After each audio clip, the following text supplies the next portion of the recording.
क्षेत्रीय आकांक्षाएं, क्षेत्रवाद व अलगाववाद। क्षेत्रवाद या क्षेत्रीयता वह भावना है जिसके द्वारा राष्ट्रीय हितों की उपेक्षा करके क्षेत्रीय हितों को पूरा करने का प्रयास किया जाता है। क्षेत्रवाद की भावना से ओतप्रोत व्यक्ति पहले स्वयं को क्षेत्रीय और बाद में राष्ट्रीय समझते हैं। इस प्रकार क्षेत्रवाद एक ऐसी संकीर्ण विचारधारा है जो व्यक्तियों में संपूर्ण राष्ट्र के प्रति निष्ठा के स्थान पर उस क्षेत्र विशेष के प्रति ही निष्ठा उत्पन्न करती है जिसमें वो रहता है। अतः क्षेत्रवाद या क्षेत्रीयता एक विघटनकारी एवं पृथकतावादी भावना है जो राष्ट्रीय विकास के मार्ग को अवरुद्ध करती है और राष्ट्रीय एकता एवं अखंडता के लिए घातक सिद्ध होती है। इस भावना को ही प्रादेशिकता या प्रांतवाद के नाम से भी जाना जाता है। बच्चों, अब हम पढ़ेंगे क्षेत्रवाद के कारण। तो क्षेत्रवाद के कारण इस प्रकार हैं। पहला, भौगोलिक स्थिति। क्षेत्रवाद की समस्या का सबसे प्रमुख कारण भौगोलिक परिस्थितियां हैं। जब किसी भी देश के व्यक्ति अलग अलग क्षेत्रों में निवास करते हैं तो उनके आवास, भोजन, पहनावा, संस्कार, विचार विमर्श आदि में भिन्नताएं आ जाती है। ये भौतिक भिन्नताएं व्यक्तियों में मानसिक भिन्नताओं को विकसित करती है। मानसिक भिन्नताओं के कारण एक क्षेत्र में निवास करने वाले व्यक्ति दूसरे क्षेत्र में निवास करने वाले व्यक्तियों को अविश्वास और घृणा की दृष्टि से देखते हैं। इसके कारण भी क्षेत्रवाद की भावना का विकास होता है। दूसरा, सांस्कृतिक विभिन्नता। भारत के राज्यों में सांस्कृतिक विभिन्नता के कारण क्षेत्रवाद को प्रोत्साहन मिला है। इसी आधार पर वर्षों पूर्व मद्रास में द्रविड़ मुन्नेत्र कटगम ने भारतीय संघ से पृथक होने की बात कही थी। असम में असम गण परिषद भी असमी संस्कृति की रक्षा का नारा बुलंद करती रही है।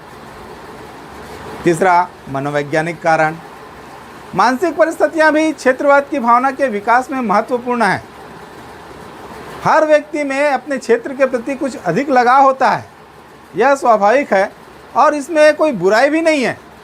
किंतु जब व्यक्ति दूसरे क्षेत्र के प्रति द्वेष की भावना को विकसित कर लेते हैं तो इसमें बुराई प्रारंभ हो जाती है। अनेक अवसरों में क्षेत्रवाद की भावना इतनी उग्र हो जाती है कि राष्ट्र और राष्ट्रीय हितों तक की उपेक्षा कर दी जाती है। इसके साथ ही विद्वेष मानव की मूलभूत प्रवृत्ति है। वह ईर्ष्यालु होता है और उसमें भय, घृणा और क्रोध की प्रवृत्तियां भी कूट कूट कर पाई जाती है। इन प्रवृत्तियों के कारण क्षेत्रवाद की भावना का विकास होता है। चौथा, भाषागत विभिन्नता। भाषाई आधार पर भी भारत एक विभिन्नताओं से भरा देश है। उत्तर एवं दक्षिण भारत की भाषाएं एक दूसरे से अलग हैं। देश में दिन प्रतिदिन भाषा को एक राजनीतिक हथियार के रूप में प्रयोग किए जाने की प्रवृत्ति में बढ़ोतरी हुई है। इस प्रवृत्ति के कारण राज्यों में हिंसक वारदातें हुई है। पांचवा, ऐतिहासिक कारण। ऐतिहासिक कारण और परिस्थितियां भी क्षेत्रवाद की भावना को विकसित करने में महत्वपूर्ण कार्य करती है। भारत में आर्यों के समय से ही उत्तर और दक्षिण का भेद पाया जाता रहा है। प्रजाति कारण भी इस भेद को बढ़ाने में उत्तरदायी रहे हैं। उत्तर भारत के अनेक राज्यों ने दक्षिण भारत तक अपने साम्राज्य का विस्तार किया। इसके अतिरिक्त किसी दक्षिण भारत के राजा ने अपने साम्राज्य का विस्तार नहीं किया। इस प्रकार का इतिहास विजयी और विजित का इतिहास रहा है। इन ऐतिहासिक परिस्थितियों के कारण भी भारत में क्षेत्रवाद की भावना का विकास हुआ है। छठवां, राजनीतिक कारण। क्षेत्रवाद स्वतंत्रता के बाद की समस्या है। क्षेत्रवाद वर्तमान राजनीतिक परिस्थितियों की देन है। भारत में अनेक राजनीतिक दल है। इन राजनीतिक दलों के अलग अलग स्वार्थ है।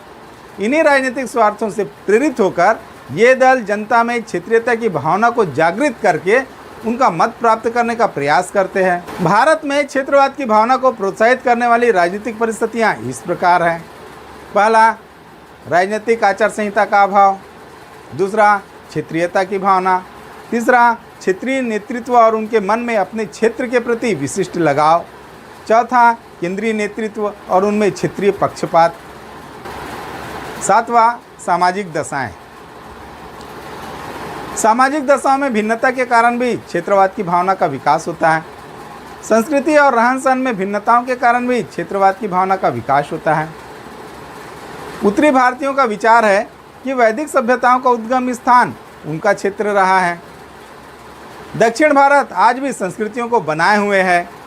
जबकि उत्तर भारत में उनके विघटन की प्रक्रिया प्रारंभ हो गई है। प्रथाओं, संस्थाओं, परिवार और विवाह के प्रतिमानों में भिन्नता के कारण भी क्षेत्रवाद की भावना का जन्म और विकास होता है। 8वां, जाति प्रथा। जाति के आधार पर क्षेत्रीयता की प्रवृत्ति बढ़ी है। जिन क्षेत्रों में किसी जाति की प्रधानता है वहाँ क्षेत्रवाद की उग्र प्रवृत्ति देखने को मिलती है।